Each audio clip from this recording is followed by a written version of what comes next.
Welcome to the Harnessing Happiness podcast. Upbeat vibes generated and transferred to you.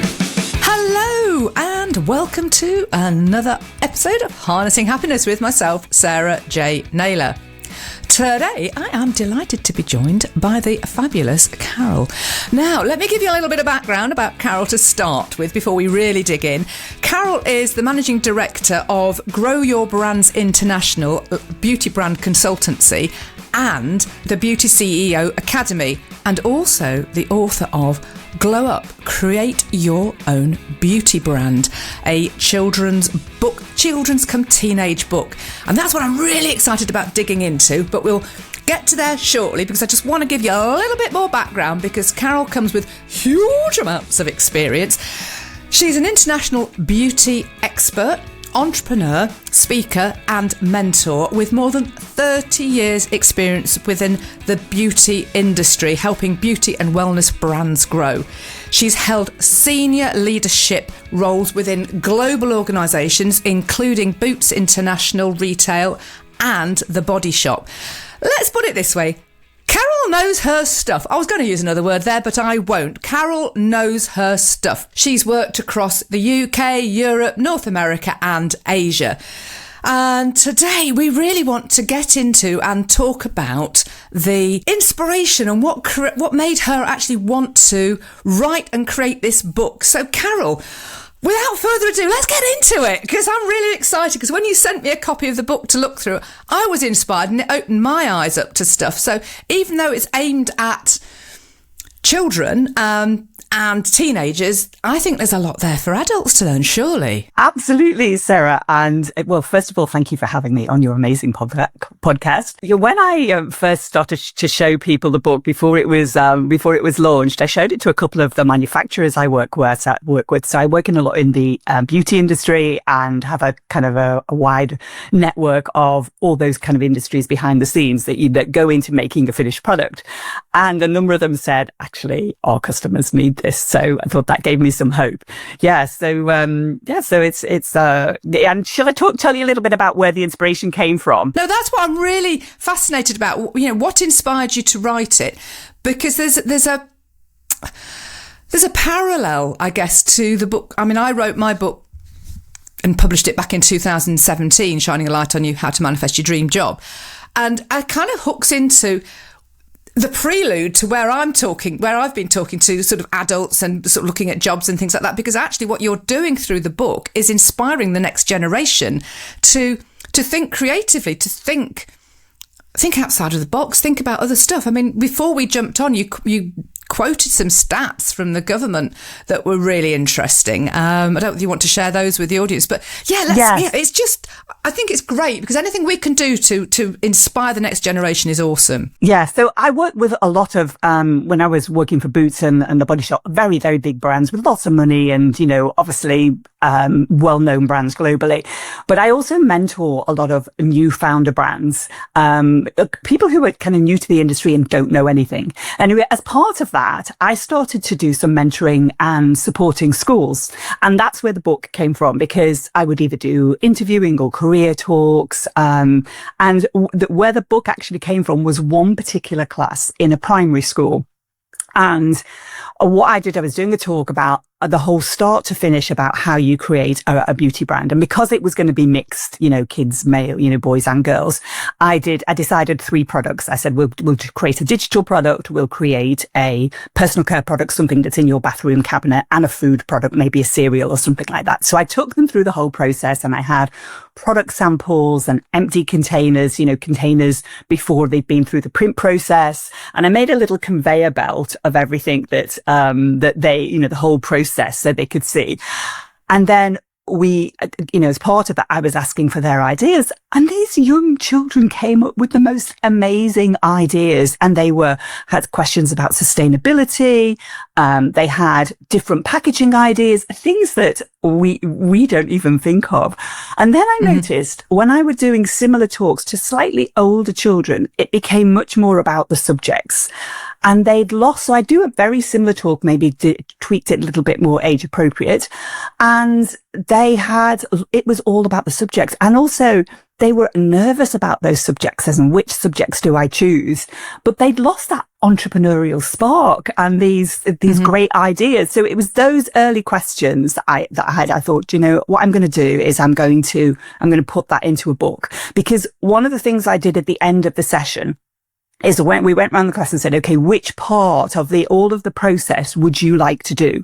And then one guy put his hand up and said, or one child, I want to be a forklift truck driver. I said, great. Okay. So forklift truck driver, they're in the warehouse. You need to be able to read signs. So being able to understand reading is good, and maybe good coordination, because you're having so maybe do some athletic things. So some of the things that I pulled out were not always academic. Somebody else wanted to be the influencer. So of course, what children are thinking about in school these days, the jobs are very different. And probably by the time they leave school, the jobs will be very different again. So it's like, okay, you want to be an influencer.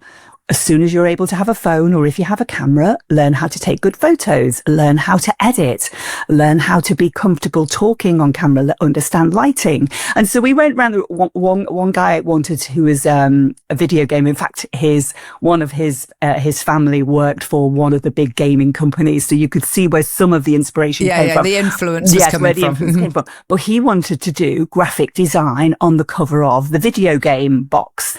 So again, so they're not always what we would think of, the maths and English and the academic subjects. So, we talked about, so maybe that's art. So, and then depending on the age of the child, we might talk about what they might study at GCSE, what they might study at university if they go that far. So that's kind of where it came from. I had my kind of years of experience, but I had all of what questions do people ask and what do they want to know?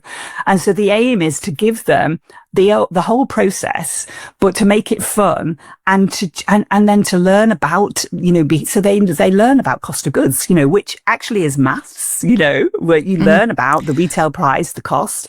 And, if I growing up knew that learning more about chemistry would enable me to be a cosmetic science, I might have paid a bit more attention in the chemistry class. Oh, Carol, absolutely. I mean, this is something, as I say, when I was doing my book, and as I say, but mine was focused further along, I did actually take some chapters out that I'd always planned.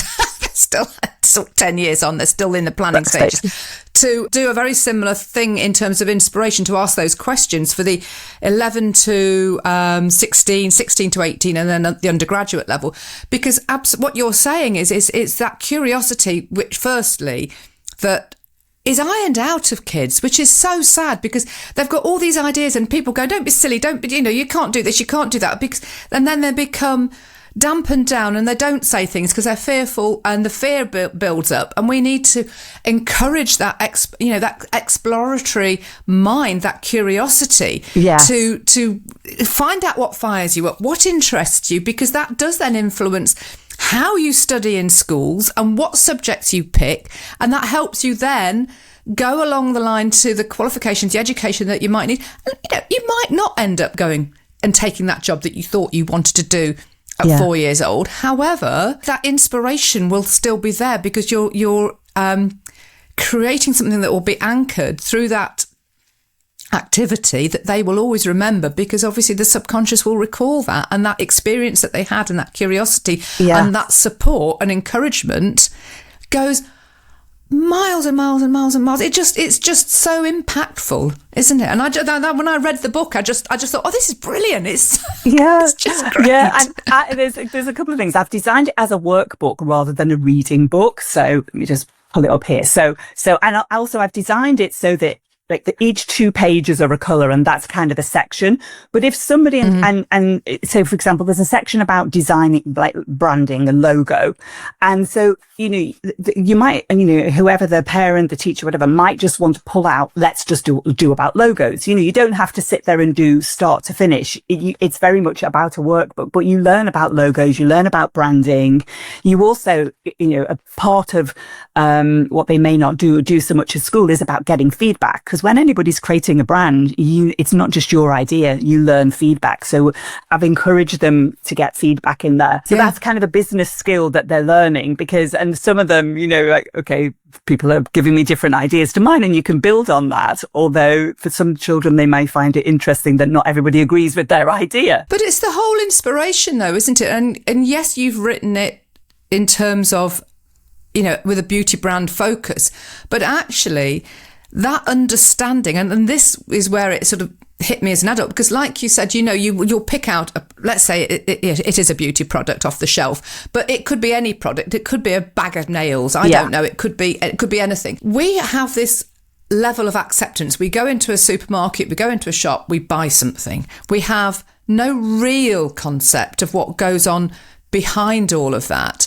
And to enlighten the children and the parents that are working with the children with the book to what actually goes on behind all of that, and where all these different avenues of career opportunities and jobs can be is absolutely brilliant. But also what I love what you've done with the book as well is you've brought in the environmental issues. I know when we had our pre-record chat, one of the things that stood out for me was obviously your passion as well about the environment, and how you enlightened me to for instance, the fragrance sector as well, that I was like, oh gosh, I'd not even thought about that. And it was something I shared with one of my clients yesterday, because you were talking to me about the sandalwood. Yeah. And it's like, and we spend so much time being conditioned to just accept stuff, but we've got to keep, we've all got to be curious. We've all got to ask questions as to what's right and what's wrong. Yeah. So the young children are really interested in sustainability. And I think for many of us, people think about packaging. It's one of the things that our local councils encourage us to do, don't they? We've just started recycling food in our area and we've got a separate bin, but most people get into, separating the waste and understanding that. And if you're creating a brand, then there's much more of a responsibility to think, I'm creating something new, and so I'm automatically going to be creating waste. How can I do that in the most responsible way? But there is waste in lots of ways, but there's also, there's been this whole trend about natural ingredients. But some of those natural ingredients are actually quite scarce. So I was talking about the sandalwood tree, which I think takes 125 years to grow and be at the point where it can be harvested. And yet it's almost at extinction because sandalwood has been used so much. And yet people don't think about those natural resources, and also the water or what's needed and the energy that's needed. Nearly pretty much every ingredient, if it's whatever it's going to be, although I'm talking beauty brands, it could be anything you use in your bathroom, hair care, sun care, anything like that, personal care product items. They all need to be processed to be able to be put into a safe way to be made into something. And all of that process usually takes water, energy, so there's that side of sustainability. There's the supply chain, people get very confused about packaging, and packaging, I think, is one of the most tricky things. Glass is really good in that it doesn't react with most things, but then it's very heavy to transport, and there's much more, there's other materials that are being used out there. Oh, actually, just while I'm on that, so one of the things, the exercises in here is about a recycling symbol. So I encourage the people going through the book, the children, to go and take some products in their house and look at the recycling symbols and what types and what they mean. And when they're thinking about their product, what type of recycling symbols would they like to have? And then to start drawing those symbols so they start to recognize those. But that will anchor it, won't it? Yeah. When you were talking about inspiring, though, one of the things and why I love working with schools is we're all inspired by the people we have around us. And obviously social media is a big influence, but for many children, I work with Inspiring the Future, which is an amazing organization. And if anybody here is listening and wants to volunteer and do more with schools, inspiringthefuture.org is an organization to tap into. You tell them what your expertise is, and then they would, I'm sure, snap you up as a volunteer. They look where you live and then they match you with a school and an activity.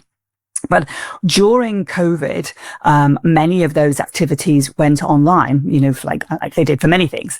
And we had a special briefing for one school that was an inner city school.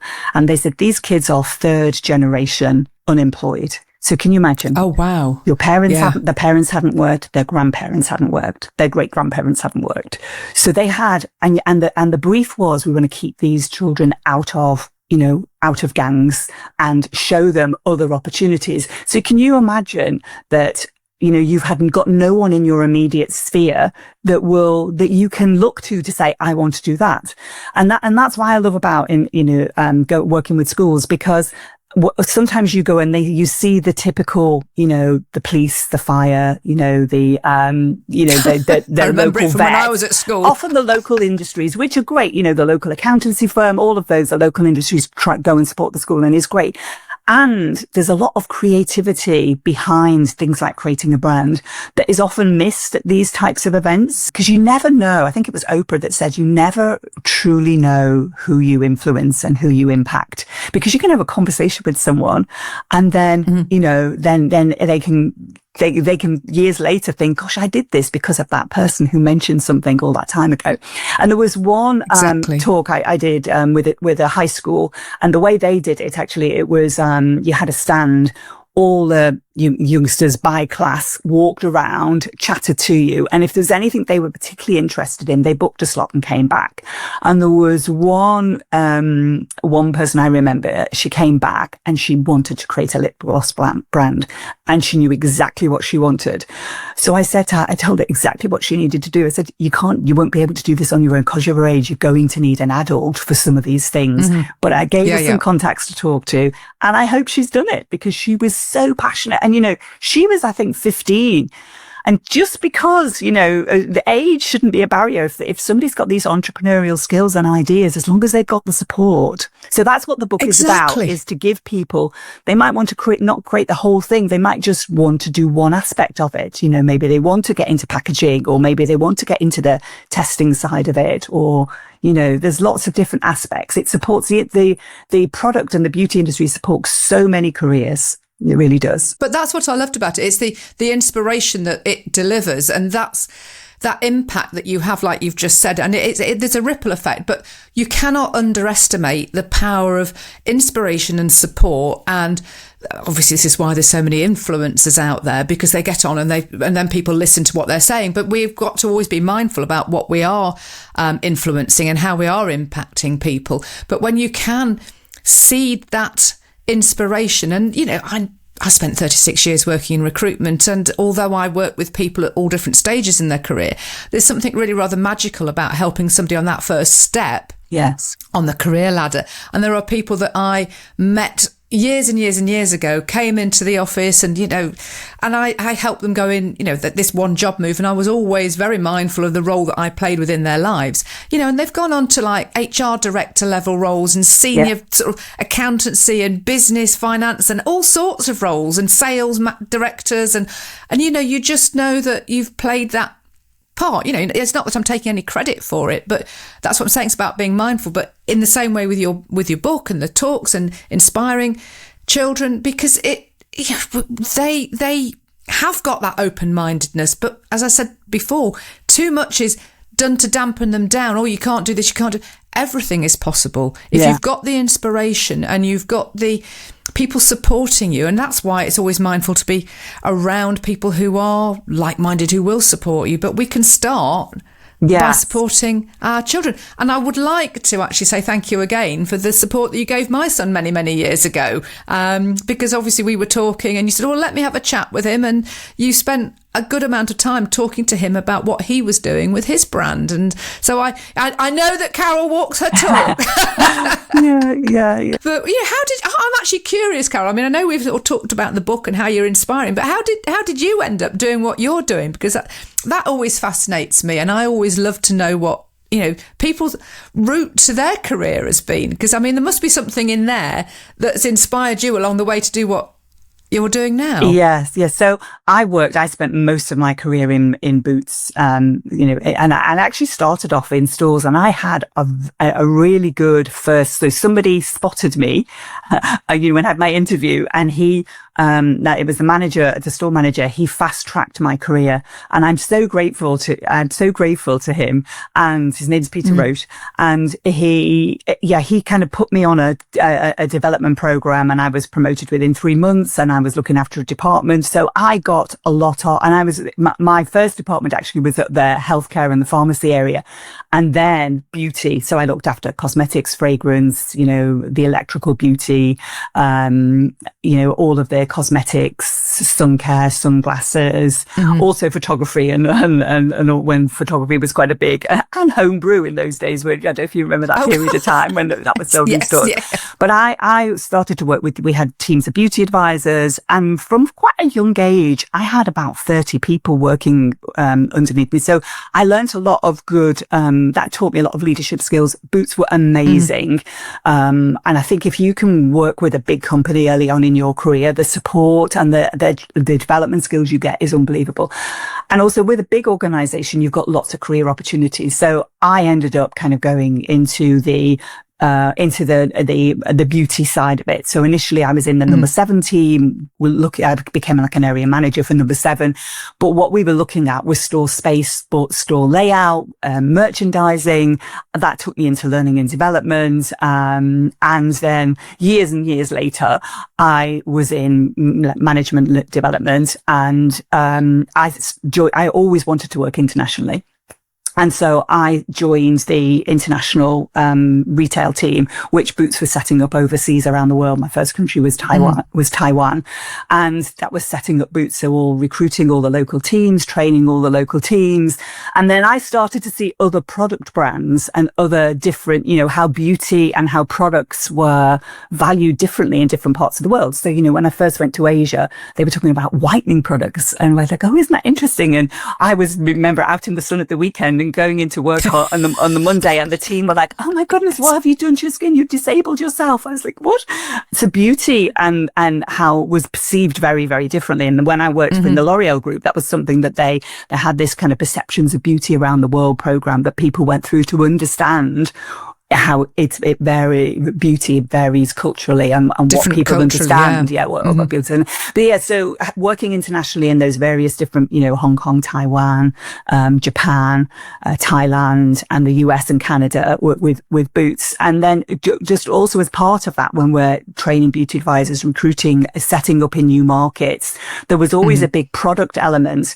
And as part of that, when we were introducing, it's to say the media and the PR teams, or even the brand teams in the big retailers, then we would bring over the UK scientists, and I just got to explain, so there was, if there was particular technologies around it. So I met all the scientists, as part of, I was usually, developing the training as well for, so I understood all what the ingredients did and how to sell the products. So it kind of evolved from that, really. And then I had a global job with the Body Shop as well, where I was responsible for learning and development. And if, say, a new product was being launched in, say, 3 years' time, we'd be working at the lab sample stage. And this product, when it launches, it's going to be doing this. These are the claims we're going to start making. But the timeline in those days was very long. These days, the timelines are much shorter. So I just got more and more involved with working with the labs and seeing behind the scenes of what goes into it, all the testing. Sometimes we'd be planning a launch of a product, and they said, actually, that product's not going to launch because there's an issue. And now I understand, you can plan something, but if it's failed a stability test or something, then the timeline might have to be put back because all the products have to pass all of their safety testing.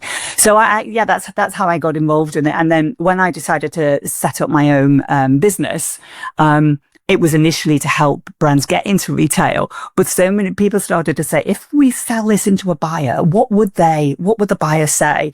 And then they said, and actually, can you help me create it? And the good thing about being part of the, Boots and L'Oreal, I've got a massive directory of all those people behind the scenes, which people see the product on the shelf, but there's so many careers and so many stages that are involved. So that's how I got into it. So if anybody's thinking of, has an idea, then just message me and I'll give you a few pointers on where to start. Because I think that's the other thing about the children's book is that people, they might want to create something, but it's still quite, it's not that it's secretive, but it's not a public area of the industry. What people see is the finished product. They don't necessarily see the various stages behind the scenes and what goes into it. And once it's like anything, once you know that when I created the book, once you know how to create a book, you know how to create a book. But that very first time, you need to tap into experts who've already been and done it. And it just makes it so much easier and simpler and takes the risk away. From having spent all that time in recruitment myself, I've always been fascinated about people's careers and, the journey. But what I love about it is that it gave you such a wide breadth of knowledge and understanding about all the sectors. And that's, I have to say, what I loved about recruitment, because I would talk to people, go out to businesses, I'd walk around and be introduced to manufacturing companies. It could be lawyers, you name it, any business that I dealt with, working on recruiting, commercial support stuff. So you get to learn and you get to see, which is where then you can start to inspire, as you have done. Yeah. There are more opportunities. It's not just what you see in front of you. And also what I truly believe, is that if you've got an idea, stop looking for jobs that are out there, because actually you can create your own opportunities. It doesn't need to have a job title. It's about what it is that you enjoy doing. It could be, as you say, it could be the creative side, it could be the influencing side, it might be that you like doing the driving and the truck driving and moving forward. It's about tapping into and having a feel and an essence of what it is that you're interested in, but being supported that can manifest. But once you recognise what it is that you are interested in, then you will start to become aware of those opportunities. And actually, when you start to seed it in the children at the beginning, that there are lots of opportunities out there, it isn't just... Yes. Because you're just generally sort of influenced by maybe what your parents do, what your grandparents have done, or what your friends' parents have done. And I've always said, just ask questions, find out what people do, and just ask. Always ask open questions, because that way you learn, which is what the children do at a certain age. And then, as we were saying right at the beginning of our conversation, that when they get to a little bit more teenage years, they become that little bit more reluctant, because that enthusiasm, that sort of innocence has been sort of smashed out of them. When we don't want that. We want people to be interested, don't we? And so that's why I love what you've done and what you're creating, and what you've created and what you go into schools to do, which is fantastic. Yes, and I would encourage, if anybody does work with young people, go and have a look what's on your local industrial estate. They may not look the most sophisticated or modern buildings, but inside there's probably so some warehouses, like these days, there are so many, the D2C, there's so many modern warehouses popping up, aren't there, on the side of motorway junctions, etc. But if you've got a local industrial estate, what's in there? You might find there's a packaging company, or somebody that makes a manufacturing company, or, who knows what's there, and go and speak to them. And I bet they would love to host your school a class and take them on a tour, and you just never know what that spark will produce. So absolutely, and as part of that, because I think the practical side of it, not the sitting in a classroom listening, going out and doing things. So that's part of it. Is the next thing that I want to have, like a next stage of some practical things, which at the moment I'm calling it the beauty science lab, but because I know that it's it might not end up being beauty, because I think I want to expand it a little bit to be more around products, but we may end up creating a beauty product as part of it, is to have some activities that schools can do where they can physically make something. So they could go through the book, they could do exercises, they could learn about branding, but then there's something that the school can order that's a kit that they can actually make, and it's all been safety tested, etc., so that that they can actually have something that with a label on that is a finished item. So that's what I'm working through next, is to be able to have that. A far cry from trying to melt your plastic ruler over the Bunsen burner in science. Is that what you did, is it? But it is. I mean, kids are interested, aren't they? And I think that just as you've said, going and seeing and doing, because we all learn in different ways. We've all got different learning styles. I'm very much of an activist by learning style. I'm all very much a pragmatist. I need to do something for the anchor, then I can draw on that experience, that knowledge. Don't give me a book, but other people are much better. They'd much rather read a book and sort of get all the theory behind it. Yes. And then there's, then you've got that time that there are the reflectors as well that may well come into that classroom, may well be quieter because they might be a bit more introverted, but they will be taking the information in and they'll go away and they'll reflect upon it. But it's all about your different learning styles, but having that experience, but appealing to different people? You know, some people will like the stats. Yes, so it was on the Gov UK site. So it's saying 31% of young people aged 11 to 18 say they're interested in a career in creative industries, yet 49% of them, so almost half, just don't know what skills or qualifications they need to do that. And there's about 270,000 creative businesses in the UK, which is about 10% of all registered businesses. So it's not just all about maths and English. And the beauty industry is worth around, well, it contributes about 30 billion to the UK economy. This is from the Times, and supports more than 600,000 jobs. So, when you look at a product, and it could be, a shampoo, a conditioner, a bath product, a sun cream product. It's all the scientists, the chemists, the designers, the photographers, the website developers, the logistics teams, the sustainability experts. I mean, there are so many jobs that go into that. And, so there's just so many careers. And it's changing all the time, sort of AI, where is all that going for the young people? And what's that going to do? And my worry, I read something recently about work experience and how that might be impacted by AI, because many of the companies are using AI to do the junior jobs that typically an intern or someone having work experience might have got. And I hope that organizations still give young people the chance to try and be part of a business and just see what it's really like. And I also hope that they get given some little tasks to do as well, rather than being asked to just, open the post and collect the,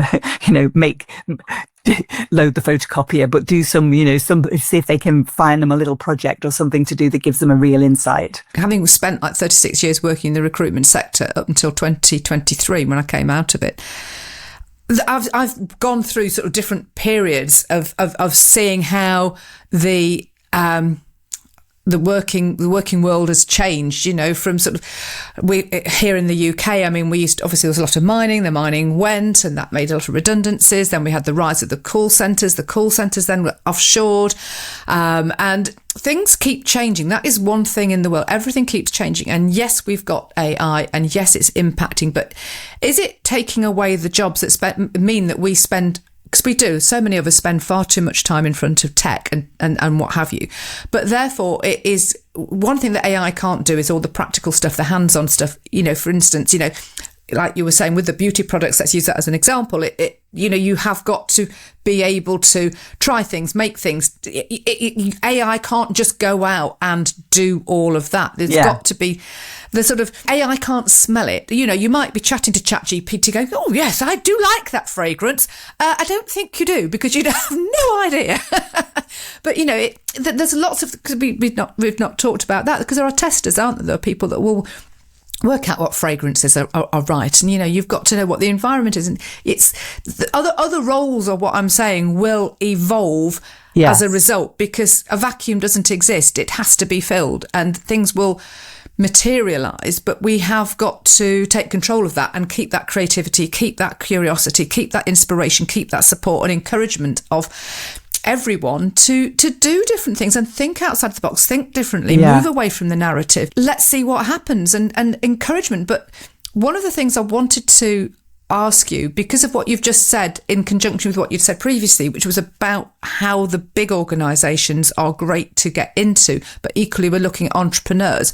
Would you, wherever possible, recommend that anybody that's got ideas goes and works in a big organisation if they possibly can, or would it be better for them to just do their own thing without that influence because of the changes? What do you think? It's interesting because the route I came up was working for a big organization. And what that gives you is, what good looks like. You also learn so much because you work. I'm very lucky to have worked with some brilliant people, and and most of the people I worked with were so talented and so amazing that occasionally you come across something and you think, I'm not happy about that. But you still learn, maybe I wouldn't have handled it that way. So you learn a lot. Exactly. And, and you maybe get to have opportunities.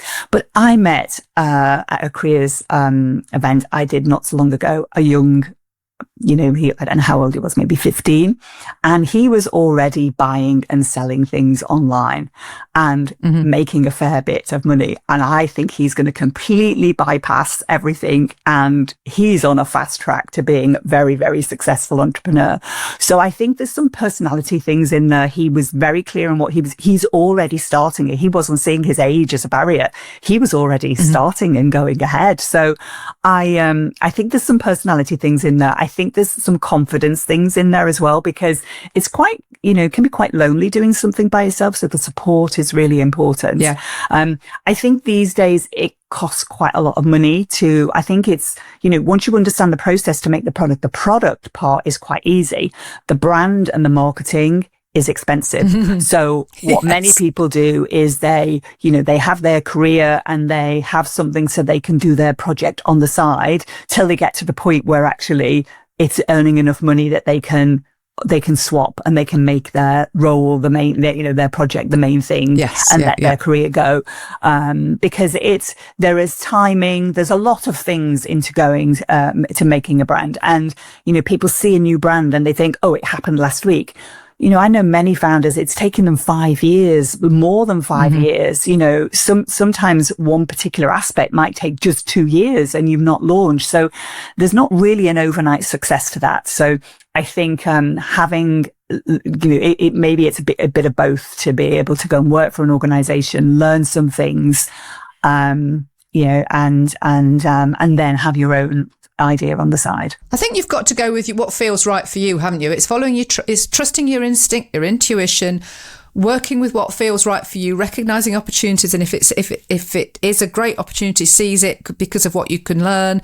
If you are somebody that really wants to go for it, go for it. I mean, one of the things I recognise working in recruitment, sometimes when you had somebody walk in, you go, oh my gosh, you just knew that they're going to go a long way. And, now I see them on LinkedIn, you go, oh my gosh. Yes. They're just like, as I thought, as I predicted that, and like you with that young man, he's off. You just recognise it. But we're all different. We're all meant to have different roles and do different things. And it's just following what is right for you. And it might be that you do go into a large organisation, you could spend all your lifetime there. You might come out of that and then suddenly go, whoa, I'm going to do this now because I can. Or you start off with a brand and then suddenly it grows. You might get acquired. Yes. But it's starting out crushing those rose petals in the garden and being inspired to make your perfume at home. Yes, yeah, and you never know. But I think as well, I've created something that can be done at home with a carer, a teacher, or another family member, and to give them support, because there are the process that's in here and how to do it is the same. It's the same process that big industries and big brands follow. And one of the hardest things was to make the language easy that a child could understand it. I think it's very clever what you've done, actually, Carol, because the font style that you've used and the writing encourages it to be more childlike, if you like, but it's not really childish writing, but it's got, rather than it just being printed in sort of Canva Sans or whatever it is, or Times New Roman, it's written in such a way, in a stylized way, that it is appealing. And I wouldn't be but surprised that there aren't adults that read that book and then get inspired themselves, because it just breaks it down into that, when you want to learn something new. Yes. But there aren't really any books out there that, because, you'll go and buy a book on, and it's like, oh God, how am I going to read through that lot? But you can then pick up an element of that and then go and read from that. Go, I didn't think about that bit. Right. Okay. I can go and learn that. So I think there's so many different aspects. So what I ought to ask is, how can people buy it? I can't take any credit for I knew I had a concept and I knew what I wanted, but Faye is an amazing illustrator. So she's from Nottingham Trent Uni, and she came up, what do you think of these? And I wanted them to be, kind of fairly unisex, but also we've made them so they're black and white, so people can colour it in and make it their own. So, if they've got dark hair or light hair or whatever, they can make that person look like them. So that was brilliant. the idea, is that we've purposely not coloured them in so it could be them. So Faye is brilliant. So she's from she's local. Well, she was Nottingham, Trent. She was one of my interns actually when she created this. Oh, really? And then the other, so Faye did all the illustration, and then Ethan is also a designer, also from Nottingham Trent Uni, and you see them both kind of mentioned in the front boilerplate here. So Ethan, when I said to Ethan, I want it to be colourful, pick the designs. And so Ethan Ethan pulled it all together in the right layout and the right structure. But this is an example, these are both young people at the start of their career. And this was both the first things they had with their name on. And so that's helping them, and they came up with bookmarks and, so the ripples continue, doesn't it? You give somebody the opportunity. Oh my God, you made me go all tingly. You made me go all tingly with that. That's amazing. So are they still studying then? Will that form part of their... So they had, and hats off to Nottingham Trent Uni. So they have a great employability scheme. So if you do a degree with them, then they match you with employers who give you projects. And that's why I was saying before, I gave them a real project to do. In fact, Ethan, I'd worked with him the year before. If you can see, I've got some planners in the background and notebooks. I wanted a beauty CEO planner, some notebooks. And so this is a 2026 one. He's just working on the 2027 one now. And so Ethan came up with it's all been bespoke designed. We've got quotes in there, coaching tips. So Ethan came up with those, and I said, these are the colours I'm thinking of. What do you think? He came up with a palette, and then he helps with this. And then Faye, I've got some other book ideas, so Faye will be helping me with those. Oh, that's amazing. So that gives them sort of a portfolio of work as well. That's amazing, Carol. Yeah. So I love that, sort of the ecology. Or the ecosystem, I should say, of the book. So, getting back to it, how does anybody reach out to you, get a copy of the book, find out more? Where can they find you? Where are we best to direct people to? So I've got a website called growyourbrands.com, and brands has got an S on the end. Or you can find me on Instagram, which is Carol Carson Beauty Brands, or you can just find me on LinkedIn, Carol Carson. So they're the best places to find it. So, yeah. Brilliant. And I'll put all that into the show notes as well, folks. So wherever you're listening from, it will be in the show notes. If you want to reach out to Carol, please do, because she, as you can tell, she is a font of information and also really, really passionate about supporting and encouraging the next generation and anyone, I guess, really, to sort of follow their flow and really be curious and create things. Yes. And what's been great is some people that in some of my network that are in the industry have bought it for their kids to say, this is what mum does at work, and their aspect of it. So they've been able to kind of help their children understand. But one of the things I would love to and ask really is, if you are involved with children at all and you want to kind of be involved somehow, just reach out. If I'd love to be able to be able to reach more young people. So if you're a teacher or there's some sort of, you're connecting with young people, then, I'd love to kind of find a way that we could work together and find a way to get this out to more young children. Because obviously every individual can buy things, but that's why I like working with schools and young people. And, so I'm hoping to, children's museums and anybody that works with children that, we've got an opportunity to inspire. I'd love to be able to do that. We've got a school at the moment where they've got 20 children kind of working through it with somebody that's facilitating that at the moment. So that kind of thing. Exciting. Oh, thank you so much, Carol. This has been absolutely brilliant. I mean, I know we've known each other for quite a long time, number of years now, but you know what, when I feel very grateful to have this time to be able to talk to you, and it's uninterrupted, and we can talk and then share it and inspire across the globe, because the podcast is listened to all over the world, which is amazing. So thank you again. And if you want to reach out, look at the show notes. Carol's already given you the information. And thank you so much, Carol. Good luck with everything, and good luck to all of those lives of you, all those children that get inspired moving forward from listening, and parents too. Thank you so much. Take care, everyone. Goodbye. Thanks for listening to the Harnessing Happiness podcast with Sarah J Naylor. If you took value from the content, please follow the show on your podcast app. And to find out more about Sarah's ape mindset, visit sarahjnaylor.com. That's sarahjnaylor.com.